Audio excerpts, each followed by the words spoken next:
Hi guys, I'm here with Karlie, the one and the only Karlie Kloss. We just finished a facial, so her skin's like glowing. I got the Hyram beat down. Thank you so much for coming on my channel. Thank you for having me and for the facial. My skin thanks you. Good, good. Yeah, I'm in here in New York City for one day and we managed to just like make this work. I'm so happy that we're able to do this. The next time we do a video, I'm coming to Hawaii. Yes, any so excuse. Well, in today's video, we're going to be talking about skincare tips and tricks that we both use to make sure that our skin is healthy, hydrated, and glowing. Sometimes we get really caught up in like what products we use and all that stuff, but a lot of times people don't talk about like the other things that they do to make sure their skin is good. You know, body health, what other tools, other just tips and tricks you have. And because Karlie has an insane life, like constantly traveling, I really want to hear some of like the strategies that you use. The strategies. Ooh, sounds so much more official. It's more like survival mode. Whether you're traveling or just like living in New York City, life is crazy, and the just demands that we put on our bodies and on our skin. I mean, for me in particular, as a fashion model, my skin and my body is part of my business, so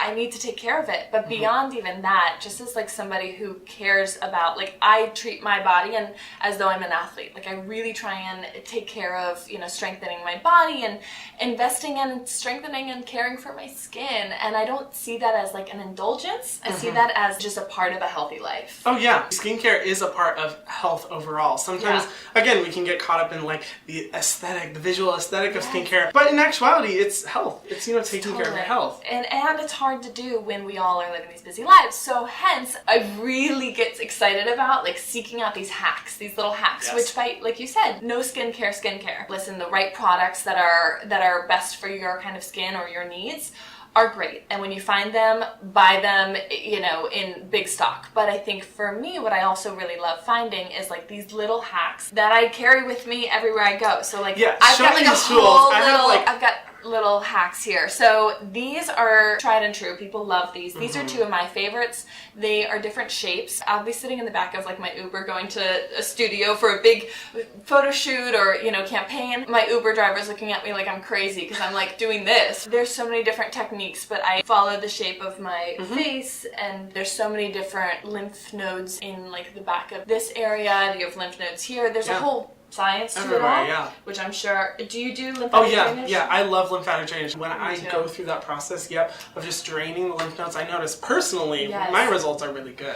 And it's crazy that it's non-invasive. Yeah. It's not like you have to get like a facelift, but you know, 5 minutes of using one of these I have this amazing facialist named Georgia Louise who made these, which, by the way, these have been in my freezer, precarious, but it's amazing. Every time somebody opens my freezer, they're like, what are those things that are sitting in like next to the ice cream? These are amazing. They're kind of the same. I look crazy. Don't slow motion freeze frame this, but let me. I know, she's having a whole spa experience over here. Can I do this to you? Oh my god, yes, go. Hit me. Hold up. There we go. Okay. By the way, we should do a video where I do your facial. Like oh my god, facial. Yes. I'm sorry if you, by the way, have makeup on. I don't know if I'm no, I don't. You don't have makeup on and your skin looks like this? Just like mattifying powder for the lights. That's it. Oh my gosh, you're flawless. Oh, thank you. A touch of moisture. This I love because it just kind of like freezes. I know. It's good. Watch out. You follow the same kind of lines. That actually feels really good once you get past the initial shock. Yeah, exactly. It's like cryotherapy. I always loved this line, sculpting the kind of cheekbones under the apples of your cheeks, which is so important. I find, especially with runway shows, whenever I'm doing runway shows, you know, you're on a photo shoot and you know there will be retouching before that photo sees the light of day. But when you're backstage at a runway show, there are tons of photos being taken backstage and on the runway that your skin needs to be ready all the time. There's no retouching. Oh yeah, which, speaking, if you guys want to see like one crazy thing that goes on behind runway scenes that she told me about, go over to the video on her channel where I give her a facial, because she told me a detail that I'm still like recovering from. I know, it's a little shocking and horrifying. Really shocking. You may not want to know. I'll link it in the description box below if you guys want to watch. So you get the feel, right? Yeah. It's like really honestly, I love it. It's refreshing. Yeah, it's like wakes you up. Yeah, it literally wakes me up. And also there's so many little hacks too, like frozen spoons. I'd say like that's the most similar to that I would say, but I like those a lot better. Yeah. Speaking of kind of like, you know, not using the products, I think one thing when it comes to like skincare tips that we don't talk about enough, and we've discussed this a little bit on your channel, is diet. Making sure that you're not consuming too much sugar, too much junk food, because that will, I don't know about you, but like when I do that, 2 days later, it is minefield on my face. The connection between your gut and really your entire body, I mean brain function, but even your skin, I find when I eat something, it shows up or flares up in my skin. That's why also investing in kind of probiotics, I found it actually has been the only thing to really help kind of stabilize that this area, especially there's different parts of your skin, regions of your face that really are like, this area apparently is very connected to hormones for women and diet, and that's the area that I was getting bad acne for the first time in my life. In my 20s, I was telling Hyram how I never had acne as a teenager, and it wasn't until I guess hormones were changing and like my acne and my cheeks and my chin appeared for the first time ever, and that's when I really had to start learning how to take care of my skin. You can't just rely on genetics after that. You can't just rely on genetics, and you also can't just rely on like best-in-class product. Oh yeah, no. It really is a holistic approach to wellness. Well, speaking of breaking outs, like another tip that I have, and I don't know if you've done this, one thing that revolutionized my skin when I was really struggling with breakouts, changing my pillowcases. Ooh. Have you ever tried that before? No, but people are raving about silk pillowcases. Okay. You know, silk pillowcases I think are a little bit better because they do have some like antimicrobial properties, but regardless whether you have a silk pillowcase or not, like changing your pillowcase, oh my god, revolutionized my skin. It makes sense because every night your skin's purging, you know, you have excess sebum and oil that's being like left on your pillowcase. Nasty. Nasty. Just washing it regularly. So, you should try it. One thing also sounds like so cliche, but I'm seeing this hand sanitizer here, especially living in a place like New York City and especially traveling as much as I do. It's so basic, but just washing your hands all the time and not touching your face. That is one thing I am crazy about. Like, I really do not touch my face. Super conscious of making sure my hands are extremely clean. I need to learn from your example because I'm like, yes, I agree. And then you go to like literally every single one of my videos and I'm like, like tugging at my face 24/7. But you're right. And especially being in like polluted city environment, like it's already wreaking havoc on your face. You don't need the bacteria on your fingers to just be like all over there affecting that. Okay, wait, a couple other questions for you since I have the expert here. Like in a real pinch, recently I was on an airplane. I was flying back from Paris. It was after like a fashion week show and I had this massive pimple on my chin that was actually just like painful. It was so big and it was like ready to burst, but it wasn't bursting and I was like really annoyed. I didn't have any product with me and I put toothpaste on it. Is that just an old wives' tale? Like, is that, please tell me. Does toothpaste work or not? It technically does work. And I guess if you don't have anything else and you're like, I need something, and especially like you said, your face is your job, you know, for what you do, it's important that you do that. Toothpaste will work to dry it out, but I definitely like don't think it should ever be an option if you have any other products available or anything else. What toothpaste will do, it'll dry it out, it'll prevent like the area from producing more oil and sebum, so you won't get, you know, kind of that reaction, and it kind of makes the appearance of like the pimple going down, but sometimes it can aggravate it even more, so I'll forgive you. You'll forgive me once. What do you do when you have a pimple coming up? When I have a pimple coming up, I really bring up the exfoliation. So I do chemical exfoliation to dissolve those dead skin cells, but I also go in with an ingredient called salicylic acid. It's my favorite because it goes deep into the pore, pushes out all the dirt, excess oil, and just also helps to make sure that no like bacteria grows in that area, making the pimple worse. Salicylic acid is like one of my dream ingredients, and so it's in a lot of different products that I use. As long as I go in with salicylic acid, my skin's usually okay to just take it down as soon as possible. So that's what I usually do. Okay, that's really good advice. Question, a myth buster I need you to answer for me. Yes. This sucker is something that I have a bit of a love-hate relationship with because I always feel like I'm gonna attack my pimples and make my skin scar.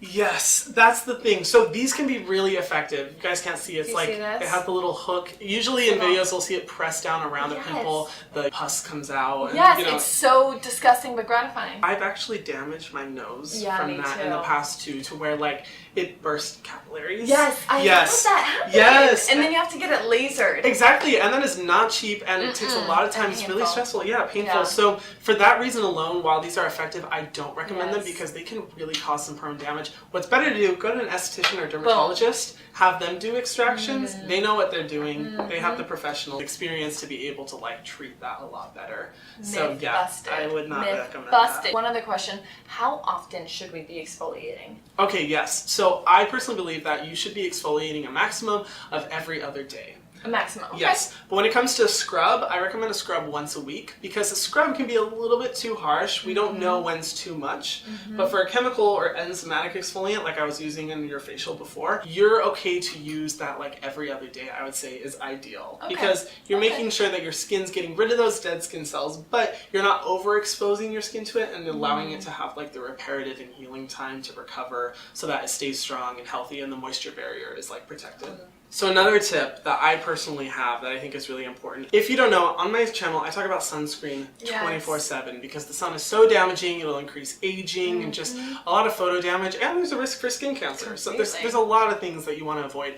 But even more so than just sunscreen, sun protection. So whether that be like sunglasses for your eye area, wearing a hat, staying out of the sun where you can. I think we focus so much on like the actual product, but we forget, and especially for me being in Hawaii, I forget that like even if I apply product, if I'm out in the sun for an hour, I'm still going to be getting sun damage, you know, and trying to like be in more shaded areas, wearing hats, wearing sunglasses, physical protectors. I don't know if you use any of those strategies. I do. Unfortunately, I don't live in Hawaii, so I don't get the same exposure to sun here in cold New York. But one thing that, again, like kind of I'm not lazy, I'm just a busy girl hack. I always use like a BB cream or whatever kind of makeup light foundation I'm wearing. I always make sure it has an SPF in it, which is a really easy kind of way to multitask and make sure that you have an extra layer of protection. Even more so than going in with just a regular sunscreen, like with your makeup or anything, where after that, always including sunscreen as well, super important. And maybe we don't have to worry about it here. I'm saying this as I'm like looking at the New York sky that's completely overcast, like no sunlight coming through. But I think like we estimate the power of just staying, shielded from the sun. So important. The opposite kind of problem we have here in New York is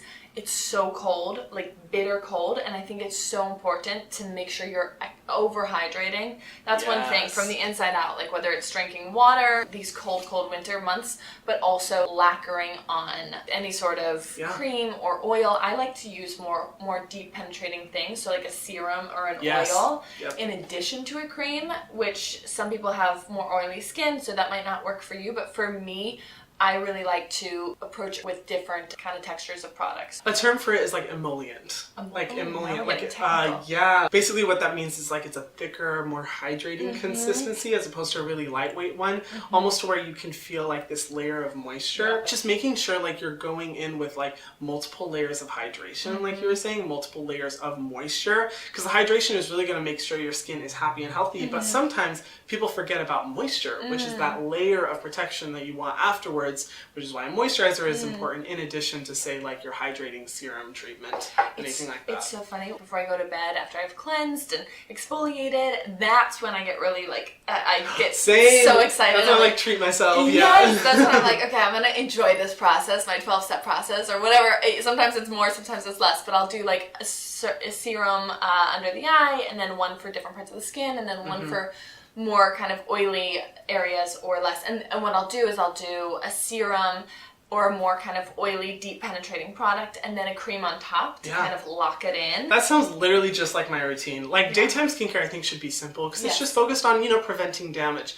Nighttime is when the fun comes out, when you get to like indulge in yourself and really just try a bunch of different products. So my nighttime routine is pretty extensive as well, because I think that's when you get to really like treat issues, see the more dramatic results, try out different products. And so I think that's great that you're going in with like multiple treatments to just treat all of those concerns. I think that's also because for me as a model and as somebody who's busy during the day, like I wear a lot of hats, building my nonprofit, building different business investments. And so I for me during the daytime, whether I have a full face of makeup on or if I'm just running straight into a busy day, I don't have time like most people to do a full routine in the morning. So nighttime is when I really make sure I carve out time for self-care. My daytime routine would usually be like 3 products. I think that's ideal. What 3 products? Ooh, so cleanser, obviously, moisturizer, and sunscreen. And then sometimes a serum, depending on the type of serum that you want. Yes. But really, like, if you just do those 3 steps, you're good to go. What about face masks? How often do you do a face mask? So face mask, I'd say maximum twice a week. Depends on the type of face mask, though. There's some hydrating face masks that you can do more often. If it's an exfoliating face mask, I'd say once a week at most.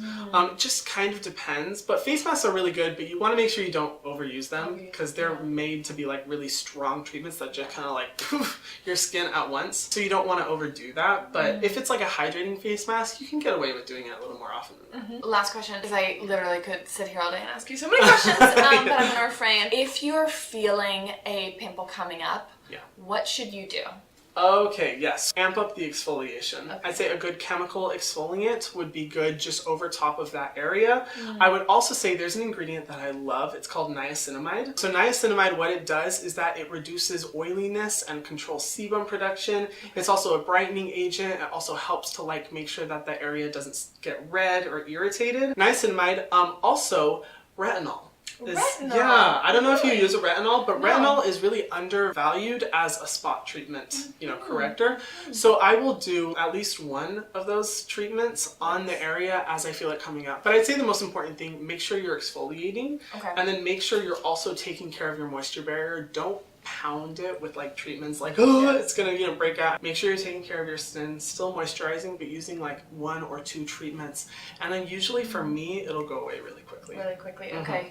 I was gonna say, what tools should you buy? But like, these are misleading. This is where you actually can cause more harm. Than good. Okay, wait, last question. Have you seen those face mask things? Okay, then I'm gonna stop. But those face mask things, I've seen them especially like from Asia. It's like a light that goes on your face. There's some that are very expensive, some that are less expensive. I definitely think there's a lot of benefits to like red light, blue light therapy, but a lot of those machines have actually been taken off the market because of possible damage and people having really bad reactions to them. So I have yet to like endorse a specific one or say like, I believe that this one will work. It's very new to the industry. It looks really cool. And believe me, I'm always that person that's like, I'm on the trends, for skincare. That's the one where I'm like, I'm a little bit more scared because there have been some like negative reports, but I'm gonna wait until more research is out. But if there's good research, I'm going to be buying it like that.